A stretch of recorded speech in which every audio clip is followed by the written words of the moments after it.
I found this book through a Facebook Marseille study group where it was recommended to me. And I wouldn't say that it's the one that inspired me the most out of all the tarot books that I've read, but it definitely helped me to find my own way in understanding the Marseille Tarot and applying it to personal interpretations rather than using strict definitions for interpretations. It was published in 1978, which was an interesting time period for information about spirituality, as a lot more of it was coming into the public sphere. Llewellyn Publishing was really ramping up. Ideas about astrology, tarot, esoterica in general were becoming much more popular in the publishing sphere. And this is around the same time that the Mother Peace Tarot was published. The tarot decks that have made a big impact on the way that spirituality has been interpreted were coming into publication at that time. So Giddings here, he makes a lot of really important points to me for anybody who is starting to think about this very old original model for the current tarot decks that we have now, the Marseille deck.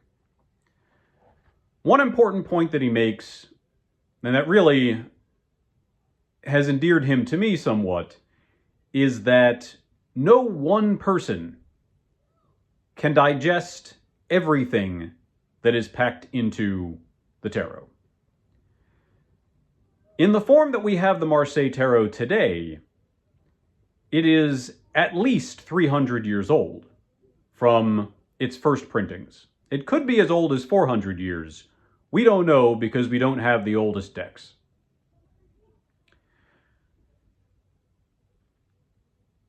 From that 400 years of development, 300 or 400, a lot of shifts were happening in art, in the way that people thought about representation, and in the kind of information that even the highest level scholars were exposed to.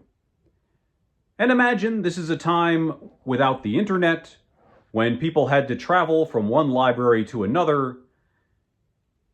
How many years would you really have to spend in a given library, whether it were private or in a monastery or in a castle? How long would you have to spend in that library to read everything in there? To go through every manuscript, look at every image, consider the associations packed into the image and the document, think about who wrote it, if you could even find out who wrote it. How much time would that take a scholar? So, because this process of scholasticism was so much work and only certain people could do it, the way that the deck came into being required a lot of different minds, a lot of different hands, and even just in that period of, say, 300 years, while the deck was changing a lot more and different printers were packing more and more ideas into it, the one that we've received after that period of constant change and addition, it would be really difficult to trace every influence and every concept that went into the images and the theory behind the deck. Now, the one that is discussed in this book is what we'd call a Type 2 Marseille deck. And the first model of this deck came out at the beginning of the 16th century, the early 1700s. So by that time, there had already been a lot of ideas about how to discuss spirituality, what sorts of images to put into this deck, and exactly which visual influences would be accepted as the most useful ones to put into it. So Giddings' point that probably nobody is currently able to get everything out of the deck that was originally packed into it is accurate. It would take at least a couple hundred years, as well as access to information that very well may not exist anymore. This development, this stewing of what has come down to us in the form of this tarot deck is part of why it's so powerful. Part of why the images are so effective, why when a lot of people look at them, they immediately identify with what's going on in the image and begin to unfold and unpack meanings out of what they're seeing and experiencing through the drawing. Or in this case, woodprint. So Gettings says, well, since I can't just give you a complete definition of the card, you're going to have to look at it and think about exactly where it came from. Now, Gettings is open to associating cards with astrological symbols. I am not completely convinced myself that that was part of the original design, but astrology was current at the time when the deck was being put together, so it's not impossible, but as even Gettings himself admits, there's no one agreed upon method of applying zodiacal concepts to the cards.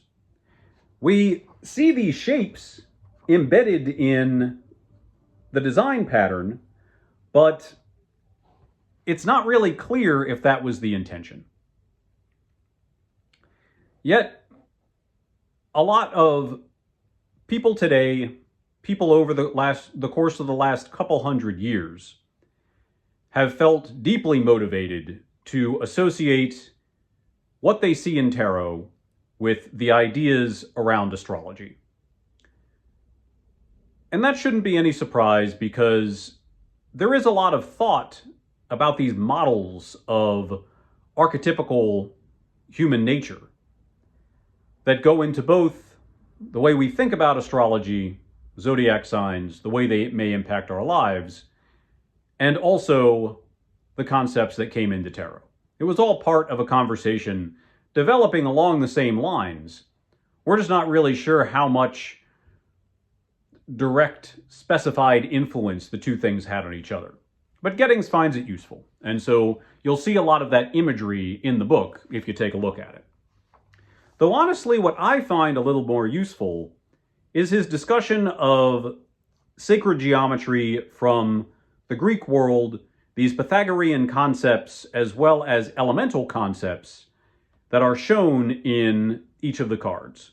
The combination of triangles, circles, and squares is something that he discusses extensively to help you look into the design of the card, think about the shapes that have been combined, the way that they're put together, in order for you to draw information about each card from these sacred models. He incorporates a lot of helpful historical artwork. So in his discussion of the professes, which is number 2, or in more recent decks described as the High Priestess, he has this image of the legendary Pope Joan, who was a French character, supposedly a woman masquerading as a pope, and it was discovered that she was a woman when she delivered a baby in a papal procession, and so everybody suddenly knew that this was a female. And there's a lot of interesting thought in why you would choose this idea of a female pope to put into a deck that, for the most part, was reflecting things that people were seeing in their day-to-day life.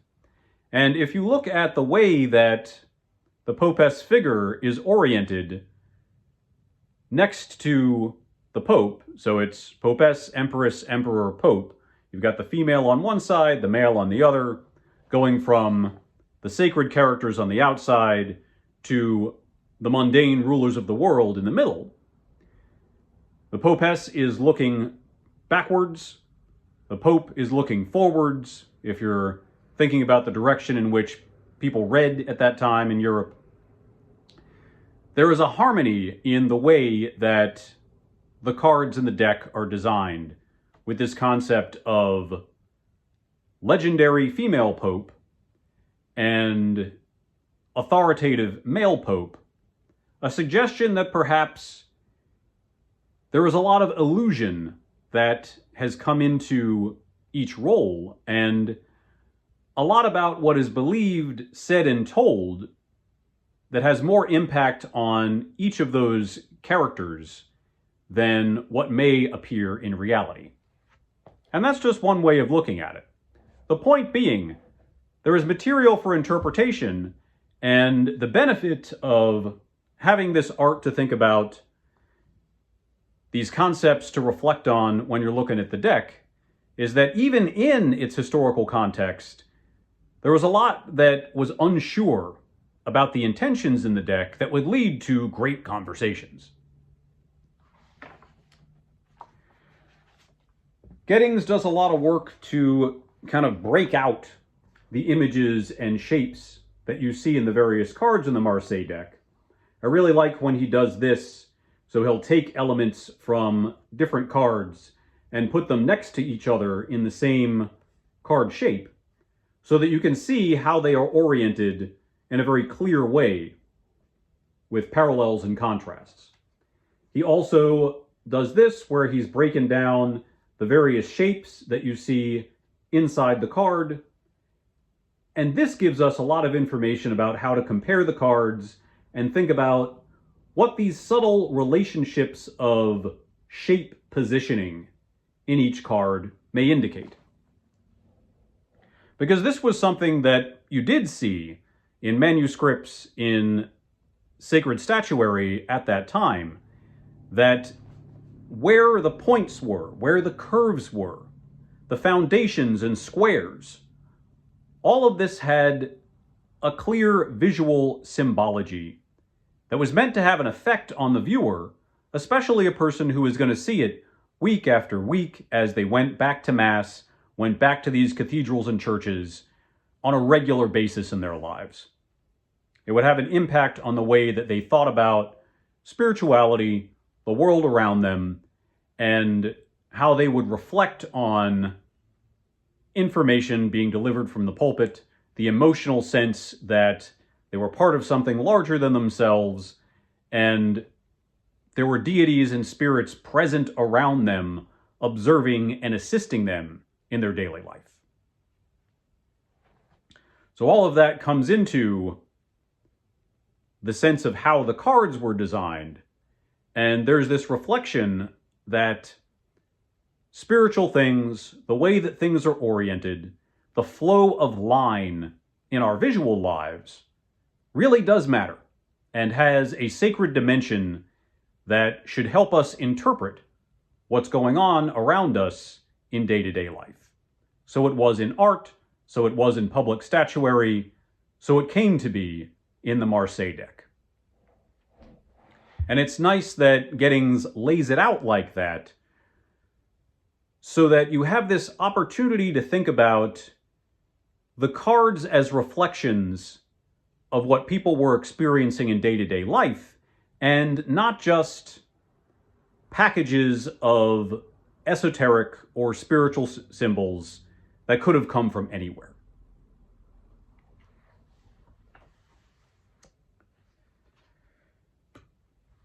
Another thing I really appreciate about Gettings' work here is the way that he looks at parallels in card symbols.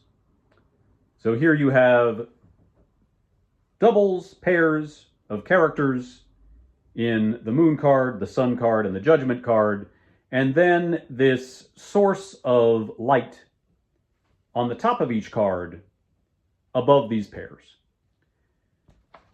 Gettings encourages people to put the cards together, think about how the imagery compares, and what kind of conversation occurs from card to card, especially in the sense of doing divination.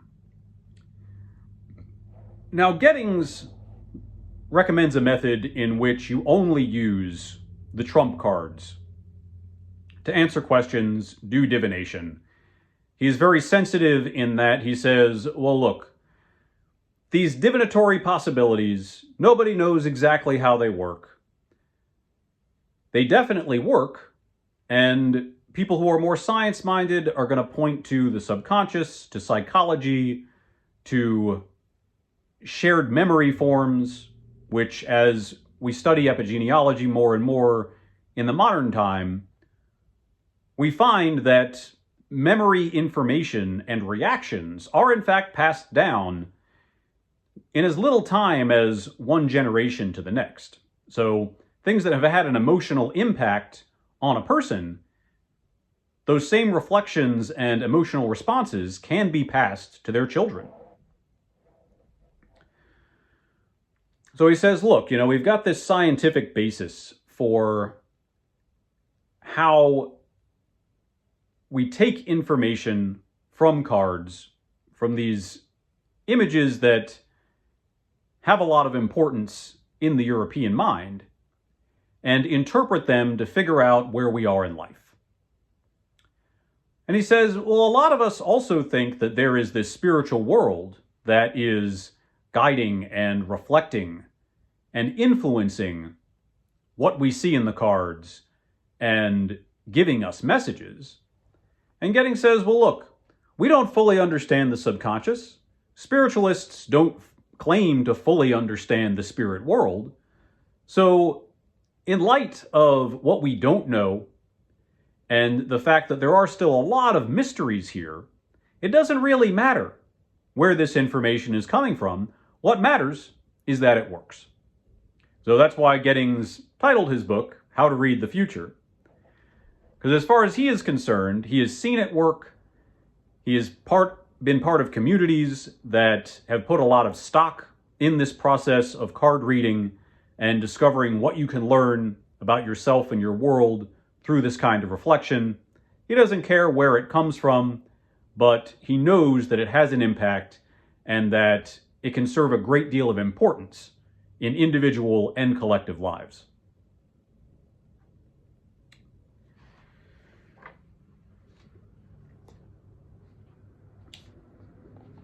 Gettings puts together a lot of the historical precedents for images on the cards, especially where they have such incredibly clear parallels as this woodcut print and then what you see in the Marseille Fool. His ability to place the world and the visual things from the time that the Marseilles Tarot was cut and printed and show us how they influence the cards is really uncanny. Now, he can be a little bit strict as far as his own viewpoint in how the spiritual ideas that he really sees as universal came to be packed into the deck.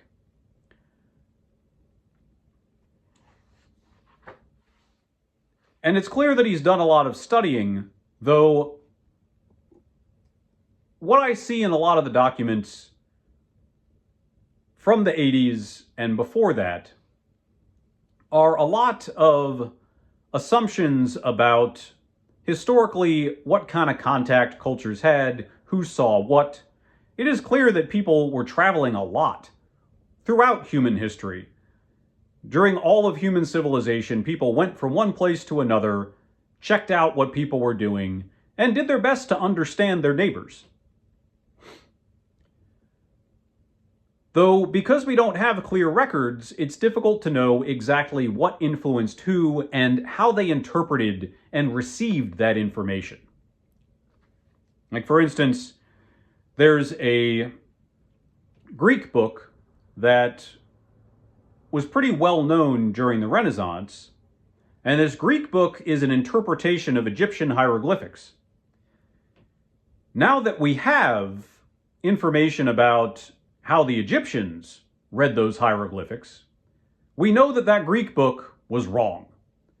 But lots of European scholars took it as fact in saying, all right, we can understand these Egyptian concepts through this Greek interpretation, when in fact the Greek author did not have the correct codex to interpret what those images really meant to the people who made them. And I don't want to think about these necessarily as mistakes or evidence that these people were stupid, but rather as artful displays of interpretation. That the way the European scholars were utilizing this information to get a sense of what Egypt meant, we know that it's not what Egypt meant to the Egyptians. It may have had more to do with what Egypt meant to the Greeks. And it came to have a great deal to do with what Egypt meant to Europeans. And that may have been fanciful, it may not have been true to life, but what it exposed about the European imagination, about their sense of history, and what the ancient past should offer to modern life, that's really salient. So we don't want to base strict historical information on those kinds of interpretations, but it doesn't mean that they're foolish or unimportant. There may be errors of empathy and identifying similarity and respect that occur in that process, but that doesn't mean that what came to be developed in making these connections and creating a story about reality should be completely rejected. There's stuff in there that means a lot about being human and the way that we think.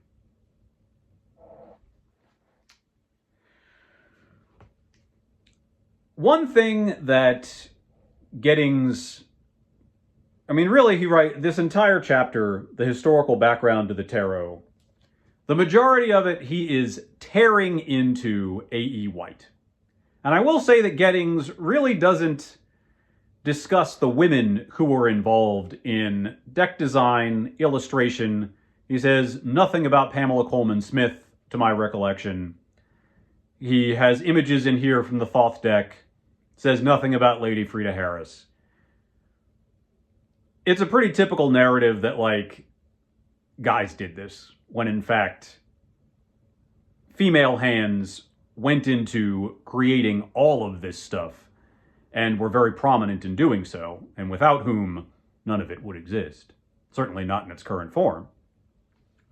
But Giddings rips White a new one, says a lot about what he thinks he should have known, insults White's intelligence, makes a real point to say that lots of people made their own decks. It's really unfortunate in Giddings' mind that White's deck became the prominent model of what people think of as the tarot, because it wiped out so much of this information about subtle geometry, reflections of sacred shapes, and the original patterns that went into making the images in the Marseille Tarot as we know it today. And he goes into a lot of other esotericists from the 18th century on, really knocking them down and identifying what he sees as mistakes in their interpretations. And again, like that interpretation of Egyptian hieroglyphics through an ancient Greek lens, that was the kind of information that a lot of these people were working with in order to interpret the concepts in the tarot. For a long time, esotericists thought that the Marseille Tarot actually originated in Egypt, and there's no historical line to draw there. It's fair to say that these are hieroglyphics in the most technical sense, hiero being sacred, glyphics being images. They are sacred images. They are taken from deep religious concepts that were informed by classicism, a long history of church study and scholarship, as well as the artfulness of people doing innovations in woodblock prints as they were making them. There is a great deal of sacrality to that. Gettings I have found very useful in helping me to look deeply at the cards, in allowing me to isolate the details in the line, in the way that color choices were made, in the various versions of Marseille decks, in order for me to get a better understanding of the choices in sacred representation that the creators of those decks put into them. And you should believe that families who are coming together to form a business around making cards that people all around Europe were going to play with, as they sat there talking about how to carve this block of wood into the best possible print for the cards that they were going to make, that the details were really important to them. That each number of shading strokes, of embellishments, the number of bells on the fool's outfit, especially because these families were trying to distinguish their work from the work of other printers, both in their same city and across national lines. They wanted to make their stuff different, impactful, important. They wanted to give people something to think about when they picked up these cards, and a way to identify, oh, this is a Vacher deck, this is a Camouin deck. I know this one, although maybe the Matinee deck is my favorite, and it'd be much better if we were playing with that. So I'm going to argue about that all night. That was the kind of effect that these printers wanted to have on people who were handling their cards. And so the distinct details meant a lot to them. And Gettings' book really helps a person to get into those details, think about why they are the way that they are. And it's this process of thinking that has influenced people who are reinterpreting the Marseille deck today, like Alejandro Jodorowsky. So I'm not saying that you necessarily need to read Gettings' book, but I do hope that his encouragement that you look deeply into the cards, that you think about the choices that were made to create them, and consider a little bit artistic examples of where those cards and images came from. That is going to give you a deeper relationship with each card. It is going to help you reflect on what makes them important to you, and also give you a better sense of this long history of considering sacred images that you can be a part of in your conversation of what you love about these cards, how they impact you, and where you stand in where all of it came from. Thank you so much for listening. Have an awesome day, and I hope that you will watch more soon. Please offer some comments. Let me know about what you see and make most important when you are looking through tarot decks, and what you're hoping will have a big impact on you. Take care.